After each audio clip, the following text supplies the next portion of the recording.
मित्रों नमस्कार, मैं दिनेश यादव। अभी आपने हाल ही में देखा किस तरह से अमेरिका ने वेनेजुएला के राष्ट्रपति और उनके पत्नी को गिरफ्तार किया और हथकड़ी लगाकर उन्हें ले गया। क्या किसी राष्ट्र के ऊपर इस तरह का दुस्साहस करना वाजिब है? क्या इसे आज के आधुनिक दुनिया में जायज़ ठहराया जा सकता है? किसी देश के द्वारा शक्ति का इस तरह से प्रदर्शन करना और किसी दूसरे राष्ट्र के भीतर घुस करके वहाँ के शासक को इस तरह से गिरफ्तार करना कहाँ तक जायज़ है? इसे दादागिरी कहेंगे या कुछ और कहना चाहेंगे? सच बात तो ये है कि अमेरिका के इस कदम को लेकर के दुनिया भी दो हिस्सों में बढ़ती हुई नजर आ रही है।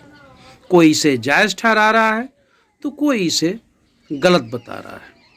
आखिर आपके देखने में ये किस तरह का मामला है, गलत है या सही है? आप कमेंट बॉक्स में अपना विचार जरूर रखें।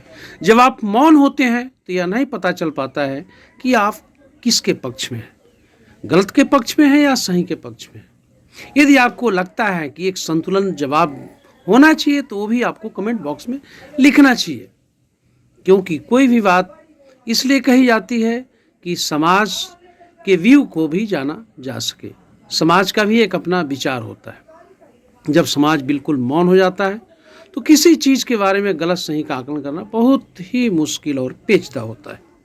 तो आइए हम बात करते हैं कि अमेरिका ने आखिर में इस तरह का कदम क्यों उठाया। क्या वेनेजुएला के राष्ट्रपति कुछ गलत कर रहे थे? क्या वो जबरियां कुर्सी पर बैठे हुए थे या गलत ढंग से मतदान को अपने पक्ष में कराकर वो शासक बने हुए थे? जहां तक इस तरह की बातें भी सामने आ रही हैं।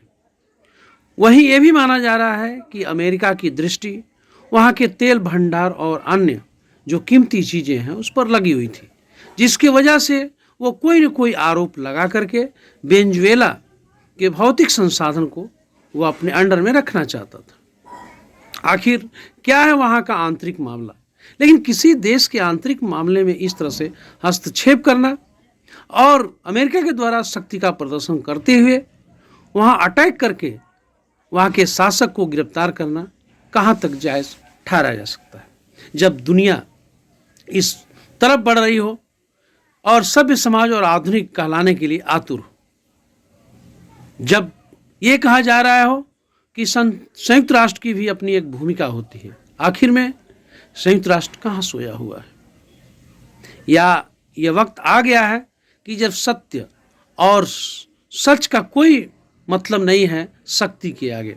जिसके पास शक्ति होगी वो अपना प्रदर्शन करेगा, चाहे वो गलत कदम उठाए चाहे सही कदम उठाए, दुनिया उसके बात को मानेगी। ये भी अगर सही है कि वेनेजुएला के राष्ट्रपति गलत कर रहे थे अपने देश के अंदर, वह विरोधियों के साथ गलत कर रहे थे या गलत ढंग से सत्ता में बने हुए थे, तो अमेरिका जो उस देश के सही लोग हैं उसका सपोर्ट कर सकता था या दुनिया के सामने अपनी बातों को रख सकता था।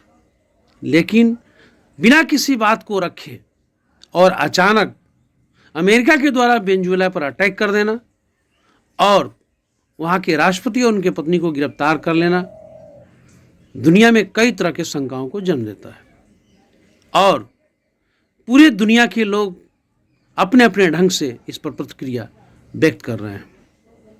भारत में भी बहुत से लोग उतावले हैं कि राष्ट्र मजबूत बने। हम सभी चाहते हैं कि राष्ट्र मजबूत बने, लेकिन राष्ट्रभक्ति के लिए जरूरी है कि आपके सोच में सकारात्मक पहलू होना चाहिए, अपने सोच को व्यापकता की तरफ बढ़ाना चाहिए और संकीर्ण विचारधाराओं का त्याग करना चाहिए। जब तक हमारे अंदर हमारा दृष्टिकोण अलगाववादी है और नफरत भरा है, हम किसी भी राष्ट्र को मजबूत नहीं कर सकते। राष्ट्र को मजबूत करने के लिए देश प्रेम का होना जरूरी है और देश प्रेम का मतलब होता है कि हम एक दूसरे से प्रेम करें, आपस में जात को लेकर के और धर्म को लेकर किसी प्रकार का नफरत न पैदा करें, अपने आंतरिक जो राष्ट्र है उसके अंदर किसी प्रकार का विवाद और लोगों को लेकर के कोई तनाव ना पैदा करें, तो निश्चित तौर पे हम राष्ट्र को आगे बढ़ाएंगे। तो आपका क्या कहना है? राष्ट्र को मजबूती के लिए और अमेरिका के इस कदम पर अपना विचार कमेंट बॉक्स में जरूर लिखें। जय हिंद।